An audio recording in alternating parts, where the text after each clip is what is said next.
practice with their kids. Most of the time, the reason those seats were empty is because they were in prison.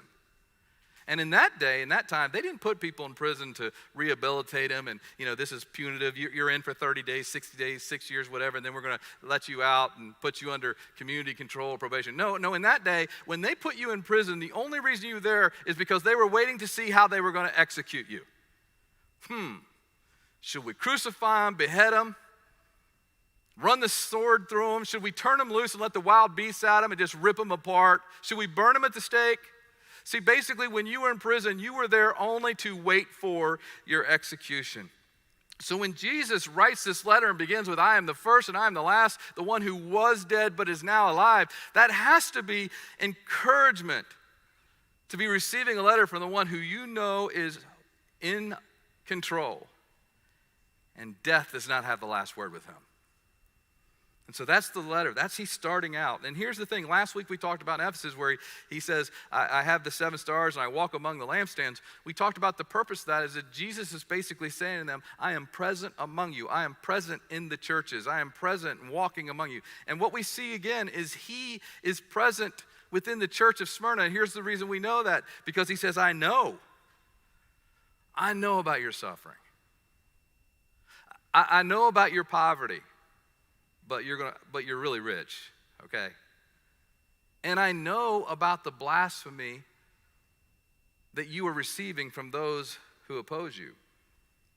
So let's start with, I know about your suffering. Some translations you may be reading might use the word tribulation. And the word tribulation really is pressure. If you've ever been like, I don't know, when I went to Gatlinburg, you go to some of these places where they still have some old historical thing. They would have these corn mills or grist mills where they'd have these big, huge stones, and these stones would roll and crush the corn, those corn kernels that can be really hard, crush it into dust. So basically, that's the picture you get of suffering or tribulations here, is you are being pressed, you are being crushed from every side. And I know about that. I see the pressure that you're under. And they literally were.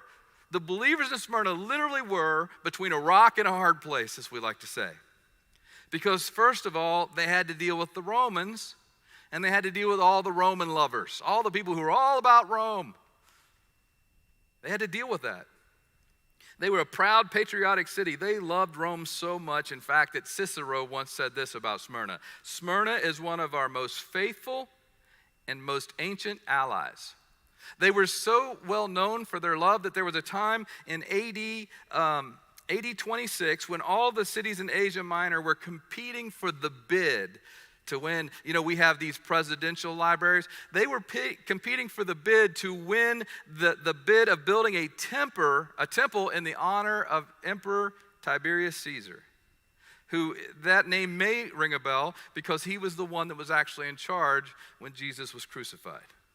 And so they make this bid. They want to be the ones who get to host the temple for this emperor. And they won it. Smyrna was actually chosen above Ephesus, their civic rivalry. They won it.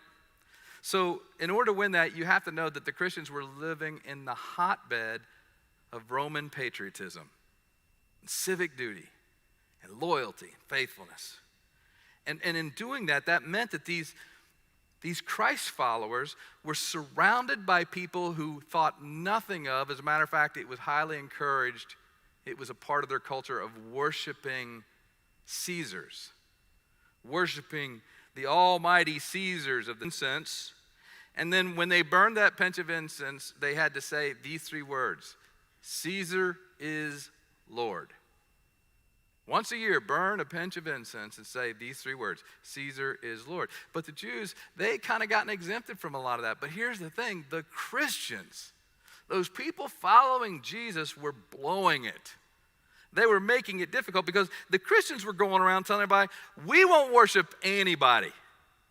All we're going to say is Jesus is Lord. That's it. That's all you're going to get us saying. That's all you're going to hear coming from us is Jesus is Lord. And so it was really making it very uncomfortable for the Jews. And not to mention, the Jews had to be pretty hostile because there's this new uprising of people, many of them who are Jews, but Jews who all of a sudden started to believe that Jesus Christ was the Messiah. They were going to all their fellow Jews saying, hey, you know that God of Abraham? Well, guess what?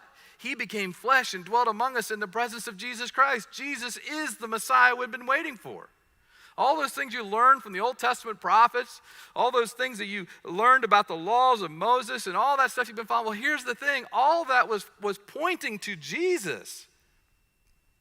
And that wasn't a popular message to those Jews. Because all of a sudden, these Jews who are now believing in Jesus are hijacking our faith and our religion. And so you know that as these believers in Smyrna, they are being pressed. They are experiencing suffering and pressure from all sides. The Romans, those loyal to Rome, and to the Jews. Now, talk about having a real tension within the family. Talk about the tension it would create with your friends. Talk about the friends who you lost because you decided to follow Jesus. I'm also sure that it probably destroyed any job prospects you had, any kind of security you had. If there was Facebook then, I'm sure it'd be real tempting to be scrolling through all the feeds and saying, man, look at all the fun they're having up there at that temple, worshiping that god or that goddess. And, oh, look at the prosperity. Look at all the great things. It seems like they never suffer. They never have a rough time. Look at all the patriotism. Look at the beautiful people. I'm sure if they were scrolling, that's what they would have thought. But the reality is they weren't sitting there saying, oh, look at them living the Smyrna dream. They weren't regretting it. They weren't seeing themselves as living a nightmare because they weren't scrolling social media. They weren't looking at what everybody else was saying.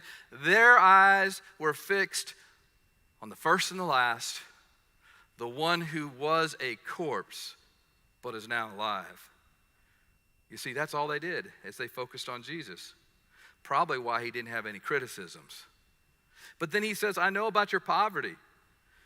He knows, I know about your poverty. Now, there's two different Greek words for poverty. One is you're in bad shape. You're working hard. You're working to make a living. But even though you're working hard, your job is just paying you barely enough to get by. And so you don't get to do the things you want to do. You pretty much exist. You don't get to spend money on the things you want. You barely have enough money to spend on what you need. That is one type of poverty. That is a difficult kind of poverty because you are like really barely getting by.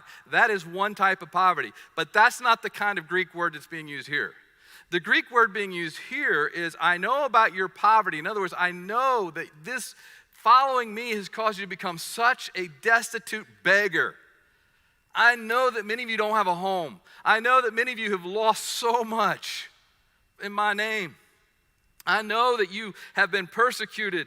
Maybe you're poor because your homes were ransacked and pillaged. And who are you going to do? You're going to run down to the Roman government, the one that you don't worship their Caesar. So you can imagine they were probably very poor. You can also imagine they probably had a hard time getting jobs.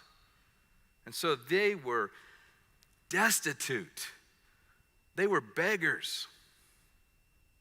And Jesus says, I know about your poverty, but then he says, but you are rich because your testimony is doing great things for my kingdom. It is amazing that as much as you are going through, that the maturity that you're displaying, that the church is actually growing because of you. They are rich because the one who is the first and the last, the one who was a corpse but is now alive, they are rich because of their standing with him. Forget about their standing with their fellow Jews. Forget about their standing with the Caesars of the day or the emperors of the day. They were rich because of him. And then he says, I know about the blasphemy. Blasphemy here is slander. Now we've all experienced some slander before. We've all heard things that, hurt our feelings or things that we don't like being said about us or our family or our faith. Well, they were experiencing some real slander. Here they're trying to grow a church of Jesus followers, and yet listen to some of the things that were being spread about them in their day. First of all, we take communion here every week, and when we do, we take it because we want to reflect upon the body that was broken for us, and the blood that basically covers us because of our sins. It covers us. Well, when they're going around talking about how we break bread, which is the body, and we drink this, and it represents the blood, then there was this word going around that you don't want to hang out with these Christians because they're a bunch of cannibals. They're eating bodies and drinking blood. Don't hang out with those people. They're a bunch of freaks. You know, they would have these agape feasts or these love feasts. Well, guess what? The Jews saying, you know what they're doing in there? I mean, they call it agape feast, love feast, but it's an orgy. I mean, it's a wild, crazy, no rules, it is, I mean, it's all about lust. It's all about the agape feast. Wink, wink. Yeah, that's what's really going on there. Then they're splitting families because they're following Jesus. They're having to turn their backs on those who won't follow Jesus. And so all of a sudden they are